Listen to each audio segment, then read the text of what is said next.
Behind the Disney Channel's groundbreaking civil rights drama lies a web of Hollywood connections, presidential premieres, and hidden tributes that nobody talks about. From Star Trek legends to TMZ founders, the untold production secrets of this historical film are stranger than fiction.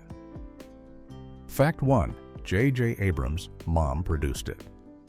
Most people know J.J. Abrams as the blockbuster director behind Star Wars, The Force Awakens, and the Star Trek reboot films, but few realize his connection to Hollywood started long before he ever picked up a camera. His mother, Carol Ann Abrams, was the executive producer who developed and brought the Ernest Green story to life for the Disney Channel in 1993. Carol Ann wasn't just some Hollywood insider who stumbled into the entertainment business, though. Her path to producing this groundbreaking civil rights film was anything but ordinary. She spent years working as a real estate agent in West Los Angeles and Bel Air while raising JJ and his sister Tracy, who would later become a screenwriter. Then, at the age of 39, she made a bold decision to attend Whittier Law School, where she not only completed her degree, but graduated as valedictorian of her entire class. After law school, she became a professor at Whittier College for 5 years before finally transitioning into the entertainment industry. The Ernest Green story became her first major project as a producer, and it clearly meant something special to her. The film told the true story of Ernest Green and the Little Rock Nine, the courageous students who integrated Little Rock Central High School in 1957. Carol Ann's dedication to this project paid off when the film won a prestigious Peabody Award that same year for presenting a story that reminds adults and teaches children about the courageous steps taken toward eliminating discrimination in American society. Years later, her son JJ would honor her memory and her work by naming the USS Kelvin in his 2009 Star Trek film after her maiden name, Kelvin, creating a lasting tribute that connects this important civil rights story to one of science fiction's biggest franchises. Fact 2. TMZ founder was her law professor. The connection between the Ernest Green story and celebrity gossip website TMZ might seem impossible, but it exists through one surprising link in the chain. When Carol Ann Abrams enrolled at Whittier Law School at age 39, one of her professors was a young attorney named Harvey Levin, who would go on to become one of the most recognizable faces in entertainment journalism as the founder and managing editor of TMZ. At the time Levin was teaching Carol Ann, he was just an assistant professor of law at Whittier College School of Law, teaching courses like professional responsibility and real property to students who had no idea he would eventually become famous for breaking celebrity news stories. Levin had only recently joined the faculty in 1977 after leaving his position at the University of Miami Law School, and he was still years away from his transition into television and media. While Carol Ann excelled in her legal studies and graduated as valedictorian of her class, Levin was simultaneously building a reputation that would take him in a completely different direction from traditional legal practice. By the early 1980s, Levin began appearing on television as a legal analyst, and he eventually left academia in 1985 to pursue his media career full-time. Carol Ann, meanwhile, used her legal education as a stepping stone into entertainment production, which led directly to her work on the Ernest Green story. The parallel paths these two Whittier Law School figures took show just how unpredictable careers can be. One went from teaching law to producing an award-winning film about civil rights history, while the other went from teaching law to running the internet's most famous celebrity news empire. Neither of them could have predicted in those Whittier classrooms that their futures would take such dramatically different turns in the entertainment world. Fact 3. Presidential premiere, 3 days before inauguration. The Ernest Green story had one of the most unusual premiere screenings in television movie history, taking place on January 17, 1993 at Little Rock Central High School with a very special guest in attendance. President-elect Bill Clinton, who had just won the 1992 presidential election and was only 3 days away from his inauguration ceremony, took time out of his incredibly busy transition schedule to introduce the film at its world premiere screening. Clinton's presence at this event was particularly meaningful because he had served as the governor of Arkansas before becoming president, which gave him a deep personal connection to both Little Rock and the historic struggle for civil rights that the film depicted. The timing of this premiere was extraordinary when you consider everything happening in Clinton's life during those 72 hours before he would take the oath of office as President of the United States. Most president-elects spend the final days before inauguration in Washington preparing for the massive responsibility they're about to assume. But Clinton made it a priority to attend this screening and accompany Ernest Green and his family to watch the film that told their story. The venue itself added another layer of significance to the event, since the premiere took place inside the actual Little Rock Central High School, where the real integration crisis had unfolded more than 3 decades earlier. Clinton's appearance demonstrated his commitment to honoring civil rights history even as he stood on the brink of leading the nation, and it gave the filmmakers and the real Little Rock Nine an unforgettable moment of recognition. The film would air on the Disney Channel later that same day, but this special advanced screening with the incoming president remains one of the most remarkable footnotes in the production's history. Fact 4. Filmed at the actual historic school. When the filmmakers decided to bring the Ernest Green story to life, they made a bold choice that added an incredible layer of authenticity to the production by shooting much of the movie on location at the real Little Rock Central High School, where the actual events had taken place 35 years earlier. This wasn't just any building standing in for the historic location, but the exact same hallways, classrooms, and staircases where Ernest Green and the other members of the Little Rock Nine had faced harassment, violence, and daily struggles during their groundbreaking effort to integrate the school in 1957.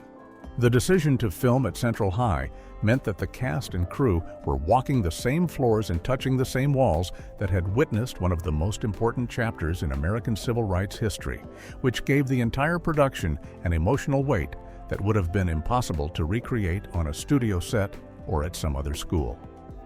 The building itself had been designated as a National Historic Site by the time filming began, recognizing its significance in the fight against segregation. So getting permission to shoot there required careful coordination and planning.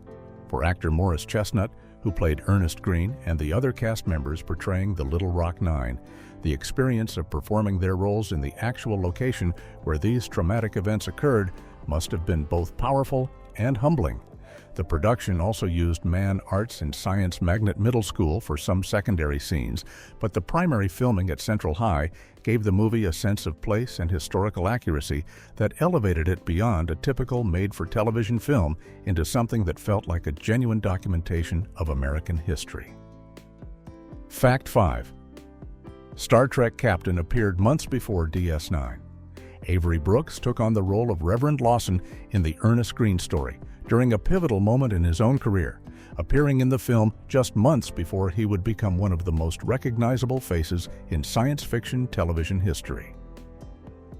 The Ernest Green story aired on the Disney Channel on January 17, 1993, and later that same year, Brooks would debut as Captain Benjamin Sisko in the premiere of Star Trek Deep Space Nine, which first aired on January 3, 1993, making the civil rights film one of his final projects before stepping into the captain's chair. Brooks was already well known to television audiences from his role as Hawk in the series Spencer for Hire, but his casting as the lead in a Star Trek series represented a major milestone, as he would become the first African-American actor to star as a captain in the Star Trek franchise. The timing of these two projects shows Brooks at a fascinating crossroads in his career, moving from portraying a reverend fighting for civil rights in 1950s Arkansas to commanding a space station in the 24th century. What makes this even more interesting is that Brooks would go on to appear in every single episode of Star Trek Deep Space Nine across all 7 seasons, a total of 173 episodes, while also continuing his work as a tenured professor of theater arts at Rutgers University. His performance in the Ernest Green story demonstrated his ability to bring dignity and gravitas to roles grounded in real American history, which he would carry forward into his portrayal of Captain Sisko, a character who often dealt with themes of race, identity, and justice throughout the Deep Space Nine series. Fact 6. The USS Kelvin Connection. When J.J. Abrams directed his 2009 reboot of Star Trek, he included a subtle but deeply personal tribute to his mother that connects directly back to the Ernest Green story and creates one of the most touching hidden references in modern science fiction cinema. The USS Kelvin, the starship that appears in the opening scene of Star Trek and plays a crucial role in establishing the film's alternate timeline, was named after Carol Ann Abrams' maiden name before she married Gerald Abrams and became JJ's mother. Carol Ann Kelvin had produced the Ernest Green story 16 years earlier, and though she passed away in 2012, her son made sure that her legacy lived on in one of the biggest franchises in entertainment history. The USS Kelvin is the ship where James T. Kirk's father, George Kirk, serves as first officer and ultimately sacrifices himself to save the crew, including his newborn son, making it one of the most emotionally powerful moments in the entire film and giving the Kelvin name significant weight in the Star Trek universe. This naming choice transforms a simple starship into a memorial that spans from Carol Ann's work on a civil rights film about courage and sacrifice to a science fiction story that also deals with themes of heroism and doing what's right in the face of overwhelming odds. The ship's name appears prominently throughout the film and has become such an important part of Star Trek lore that the entire alternate timeline created in J.J. Abrams' movies is now officially known as the Kelvin Timeline by fans and officially recognized in Star Trek canon, ensuring that Carol Ann's maiden name will remain a permanent part of one of the most beloved franchises in science fiction history. Fact 7. Cuba Gooding Jr.'s brother had a key role. The Ernest Green story featured Omar Gooding in the important supporting role of Marcus, Ernest Green's best friend, who serves as the voice encouraging him to take the brave step of integrating Central High School. And this casting choice brought some serious Hollywood pedigree to the production.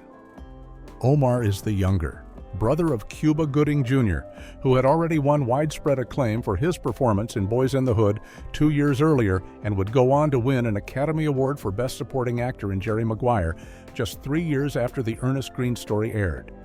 At the time of filming, Omar was building his own career in television and film, having already appeared in shows like Hangin' with Mr. Cooper and various other projects that showcased his talent as a young actor. His character Marcus plays a crucial role in the story because he's the one who convinces Ernest to attend Central High by talking about the school's amazing facilities and imagining what great scientists like George Washington Carver could have accomplished with access to such resources. The Gooding brothers came from a family deeply connected to the entertainment industry, as their father, Cuba Gooding Sr., was the lead singer of the soul and R&B group The Main Ingredient, which had several hit songs in the 1970s. Omar would continue acting throughout the 90s and beyond, appearing in numerous television shows and films, though he never quite reached the same level of mainstream recognition as his Oscar-winning older brother. His performance in the Ernest Green story showed his ability to handle dramatic material with emotional depth, portraying a character who understands the importance of the civil rights movement and wants his best friend to be part of making history. Fact 8. Tony Winner played Thurgood Marshall. Brian Stokes. Mitchell took on the role of legendary civil rights attorney Thurgood Marshall in the Ernest Green story years before he would become one of Broadway's most celebrated leading men and win the theater world's highest honor. In the film, Mitchell portrayed Marshall during a pivotal moment when the attorney was working with the NAACP to defend the rights of the Little Rock Nine to attend Central High School, showing the legal battles that were happening behind the scenes of the integration crisis. At the time of filming in 1992 and early 1993, Mitchell was still building his reputation and was credited in the film as Brian Mitchell rather than his full stage name. He had already been working steadily in television and theater, but his biggest Broadway triumphs were still ahead of him. Mitchell would go on to win the Tony Award for Best Actor in a Musical in 2000 for his performance in Kiss Me, Kate, and he would become known as one of the greatest voices in musical theater history, earning the nickname The Voice from his peers in the industry.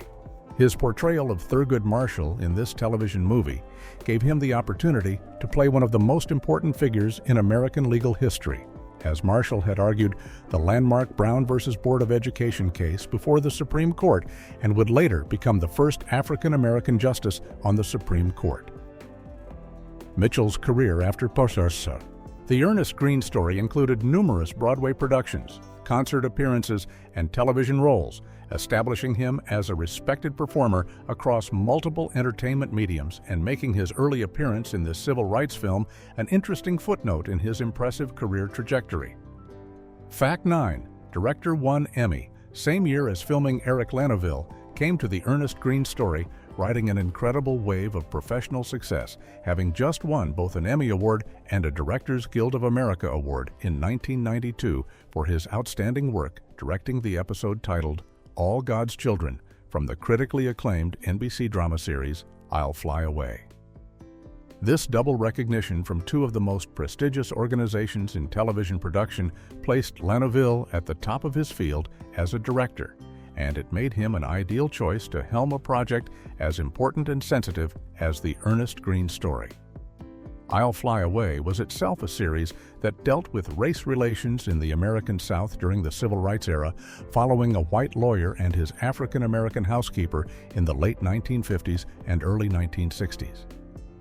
So Laneville had already proven his ability to handle historical material about racial justice with skill and authenticity. His background as an actor, particularly his well-known role as Luther Hawkins in the medical drama St. Elsewhere during the 1980s, gave him valuable experience understanding performances from both sides of the camera. Laneville had actually been directing episodes of television since 1984, starting with St. Elsewhere itself, and by the time he took on the Ernest Green story, he had already built an impressive resume directing episodes of shows like L.A. Law, Doogie Howser MD, and Northern Exposure. The fact that Disney Channel and producer Carol Ann Abrams chose a director who had just won the industry's highest honors demonstrated their commitment to making this civil rights story as powerful and well-crafted as possible, bringing award-winning talent to a made-for-television movie that easily could have been handled as just another TV project. Fact 10.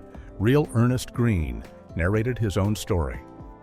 The Ernest Green story achieved a remarkable level of authenticity by having the actual Ernest Green himself provide voiceover narration throughout the entire film, allowing viewers to hear the real person's voice reflecting on the events of his life more than 3 decades after they occurred. This creative decision meant that audiences weren't just watching an actor portray Ernest Green's experiences, but were also hearing the genuine perspective of the man who had lived through those traumatic and historic moments as a teenager in 1957. Green's narration bookends the film and appears at key moments throughout the story, giving context and emotional weight to scenes that might otherwise have felt distant or purely historical. During the production, Ernest Green spent about a week in Little Rock while filming was taking place, which gave him the opportunity to interact with screenwriter Lawrence Roman and work closely with actor Morris Chestnut, who was portraying him on screen. This direct involvement meant that Green could offer insights and corrections to ensure the film captured his experiences as accurately as possible within the constraints of a 90-minute television movie. When Green was later asked about his opinion of the finished film in an interview, he said he was generally pleased with the movie and acknowledged that the filmmakers had to condense about 9 months of events into roughly an hour and a half of screen time. But he felt they successfully captured both the high points and the low points of his senior year at Central High School. The combination of Green's authentic narration with the dramatic reenactments created a powerful hybrid that made the film feel more like a documentary at times while still maintaining the emotional impact of a scripted drama. Fact 11. The song that was changed.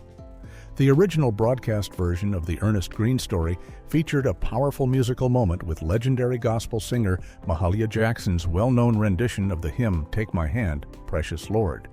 But viewers who watched later versions of the film heard a completely different song in its place. At some point after the initial airing on the Disney Channel in January of 1993, the filmmakers replaced Mahalia Jackson's performance with another hymn called "It Is Well With My Soul," creating two distinct versions of the movie that exist in circulation. The reasons behind this musical substitution have never been publicly explained, but such changes in television movies typically happen due to licensing issues, rights complications, or cost considerations when a film is being prepared for different markets or repeated broadcasts.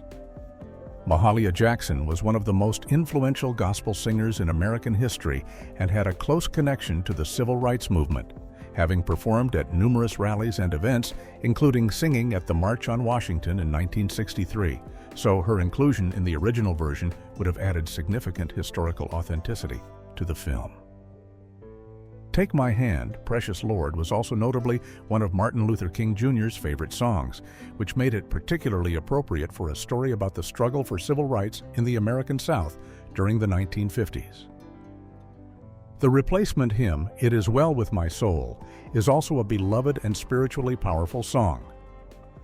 But the swap represents one of those behind-the-scenes changes that most viewers would never notice unless they happen to see both versions of the film, making it a curious piece of trivia about how television movies can evolve after their initial release. Fact 12. Morris Chestnut's second major role. Morris Chestnut landed the lead role in the Ernest Green story at a crucial moment in his young career, as this was only his second major part after his breakthrough performance as Ricky Baker in John Singleton's acclaimed film Boys in the Hood 2 years earlier in 1991. In Boys in the Hood, Chestnut had played a high school football star trying to escape the violence of South Central Los Angeles through his athletic talent, and his powerful portrayal of a young man whose life is cut tragically short helped launch his career in Hollywood. The Ernest Green story gave Chestnut the opportunity to show his range as a dramatic actor by taking on a very different kind of role, this time portraying a real historical figure who demonstrated courage and perseverance in the face of institutionalized racism and violence. Playing Ernest Green required Chestnut to carry the entire film as the lead character and to embody the quiet dignity and determination of a teenager making history while just trying to get through his senior year of high school. The role proved that Chestnut could handle serious biographical material and wasn't just limited to contemporary urban dramas, which helped establish him as a versatile actor capable of taking on different types of characters and time periods. Critics and industry publications like Multi-Channel News praised Chestnut's performance, noting that he turned in a sturdy performance as the tenacious Green who took on a leadership role and encouraged persistence and creative nonviolence among his fellow students. This early success in dramatic television movies helped pave the way for Chestnut's long career in Hollywood, where he would go on to star in romantic comedies, action films, and television series over the next 3 decades. Fact 13. Kennedy Center honorees played husband and wife. The Ernest Green story brought together two legendary figures of American theater and film who also happened to be one of Hollywood's most enduring married couples in real life. Ossie Davis, who played Ernest Green's wise and supportive grandfather in the film, and Ruby Dee, who portrayed Mrs. Lydia Wilson, were not only acclaimed actors, but had been married to each other since 1948, making their partnership one of the longest-lasting marriages in entertainment history. Both Davis and Dee were eventually honored with Kennedy Center honors for their lifetime contributions to American culture through the performing arts, with Davis receiving the award in 2004 before his death in 2005, while Dee had already earned numerous accolades throughout her career, including an Academy Award nomination and an Emmy Award. The couple had spent decades not just building their acting careers, but also actively participating in the civil rights movement alongside leaders like Martin Luther King Jr. and Malcolm X. So their involvement in the Ernest Green story held deep personal significance beyond just another acting job.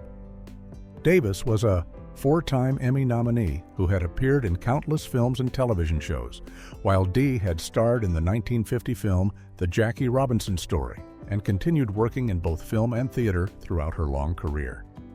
Although they didn't play a married couple in the Ernest Green story itself, their presence together in the same production added a layer of authenticity and gravitas to the film, as they were actors who had lived through the civil rights era themselves and understood the struggle for equality from personal experience, not just from reading a script or studying history books. Fact 14. Peabody Award winner for Disney Channel. The Ernest Green story received one of the most prestigious honors in broadcasting when it won a Peabody Award in 1993, placing it among the most respected and influential programs in television history, alongside news programs, documentaries, and entertainment shows that have shaped American culture. The Peabody Awards, which are administered by the University of Georgia's Grady College of Journalism and Mass Communication, recognize excellence in television, radio, and digital media, and winning one is considered by many in the industry to be even more meaningful than an Emmy Award because of the rigorous selection process and the focus on programs that serve the public interest. The award was presented jointly to AML Productions and the Disney Channel for presenting a story which reminds adults and teaches children about the courageous steps taken toward the elimination of discrimination in American society, according to the official citation language. This recognition was particularly notable because it validated the Disney Channel's commitment to producing educational and socially important programming at a time when the network was still building its reputation beyond just entertainment content for young audiences. The fact that a made-for-television movie airing on a cable channel primarily known for children's programming could win such a prestigious award demonstrated that the Ernest Green story had achieved something remarkable by balancing educational value with compelling storytelling. The Peabody Award gave the film a level of credibility and recognition that helped ensure it would continue to be shown in schools and educational settings for years after its initial broadcast, cementing its place as an important tool for teaching American history and civil rights to new generations of students. Fact 15. Local sports announcer's son and cast. The Ernest Green story featured Brandon Eales in a small but authentic role as a physics student, and his casting represented the kind of local Arkansas connection that helped ground the production in the community where these historic events actually took place. Brandon was the son of Paul Eales, who spent decades as a beloved sports commentator and the longtime voice of the Arkansas Razorbacks, the University of Arkansas's athletic teams, making him one of the most recognizable voices in the state for generations of sports fans. Having someone with such deep Arkansas roots in the cast, even in a minor role, helped reinforce the film's commitment to authenticity and its connection to the Little Rock community that had lived through the integration crisis more than 3 decades earlier. The casting of local actors alongside Hollywood talent like Morris Chestnut, Ossie Davis, and Ruby Dee showed that the filmmakers understood the importance of involving people who had genuine ties to Arkansas and who could bring an understanding of the state's culture and history to their performances. Paul Eales himself was a fixture in Arkansas, broadcasting for many years, and his work as a sports commentator meant that the Eales name was well known throughout the state, particularly among University of Arkansas fans who heard his voice calling games for the Razorbacks. While Brandon's role as a physics student may have been relatively small in terms of screen time, these kinds of casting choices matter because they demonstrate respect for the local community and help create a sense that the film was made with input and participation from people who actually understood Arkansas and its history, rather than being just another Hollywood production that parachuted in, filmed, and left without any real connection to the place.